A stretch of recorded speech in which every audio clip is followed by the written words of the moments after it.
Of jy jou oggendkoffie geniet of besig is om jou winterklere uit te sorteer, welkom by episode 51 van In Alle Erns. In Loyale Verset, wat gepubliseer is in 1939, skryf MP van Wyk Louw die volgende. Die toekomstige skrywer van ons beskawingsgeskiedenis sal moontlik die kwart eeu na ongeveer 1925 die tydperk van die kultuurorganisasies noem.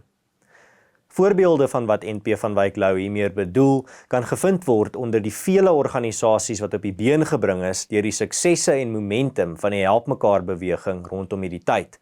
As jy geïnteresseerd is in die Help Mekaar beweging, ek het 'n video daaroor ook gedoen en 'n episode ook. Jy kan kyk op my YouTube kanaal of op die ander podsending platforms waar jy luister na In Alle Erns vir die Help Mekaar episode. Sy naam is Afrikaners oorkom ook armoede. As MP van Wyk Louw vandag steeds geleef het, sou hy waarskynlik die 30 jaar na 1994 geïdentifiseer het as 'n tweede tydperk van kultuurorganisasies onder Afrikaners. Tussen 1948 en 1994 het Afrikaners in die woorde van professor Koos Malan staatbouers van formaat geword. Met die verkiesing van 1994 is die magtige en hoogs gesentraliseerde staatsmasjinerie wat opgebou is oorhandig aan die ANC.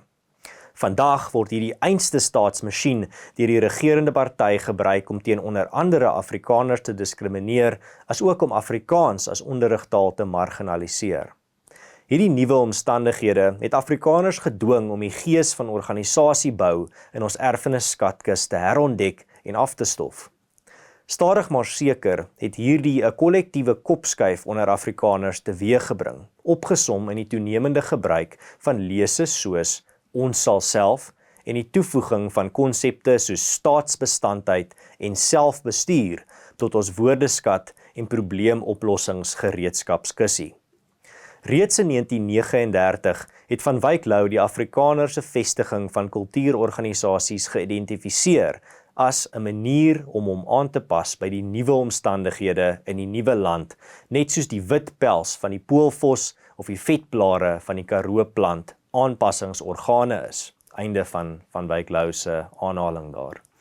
Soos in die eerste helfte van die 20ste eeu het organisasiebou weer 'n kritiese aanpassingsmeganisme geword vir die Afrikaner in 'n nuwe land.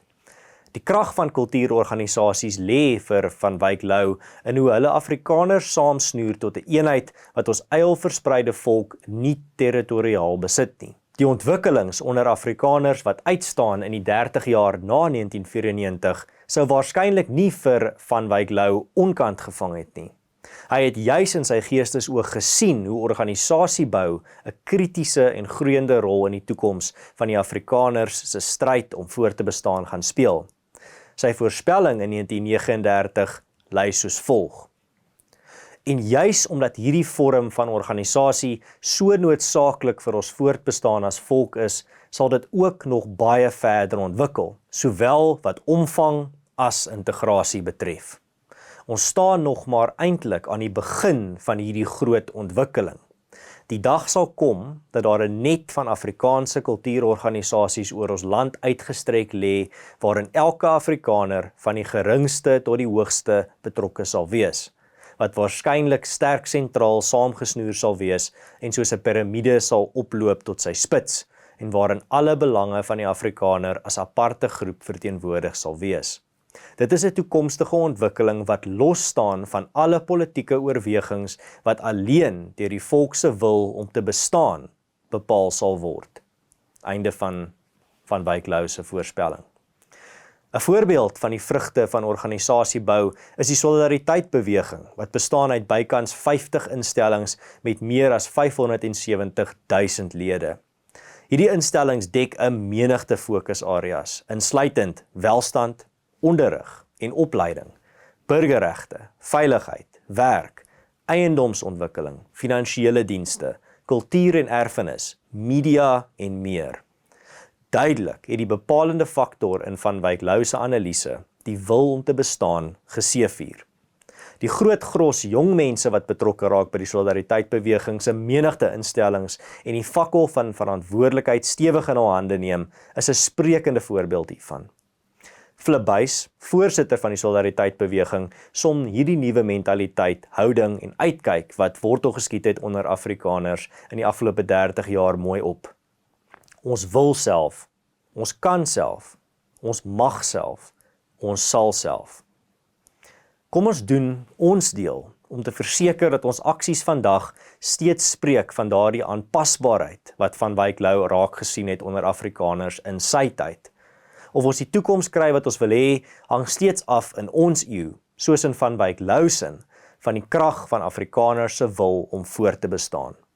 Kom ons veg en bou saam om te verseker dat ons tyd in die werke van die toekomstige skrywers van ons beskawingsgeskiedenis die titel van Kultuurorganisasie Renaissance verdien. As jy van daai episode gehou het, onthou om dit te deel met vriende en familie. En dankie vir almal wat ingeskakel het en weer eens dankie aan almal wat ook hulle gedagtes deel in die kommentaarafdeling. Ek lees hulle almal en dit vorm deel van die groot oop gesprek rondom hierdie belangrike idees wat 'n groot impak gaan hê op ons toekoms. Ek is Erns van Sail. Hou moed, hou koers, dink vir jouself en dink vooruit. Tot volgende keer.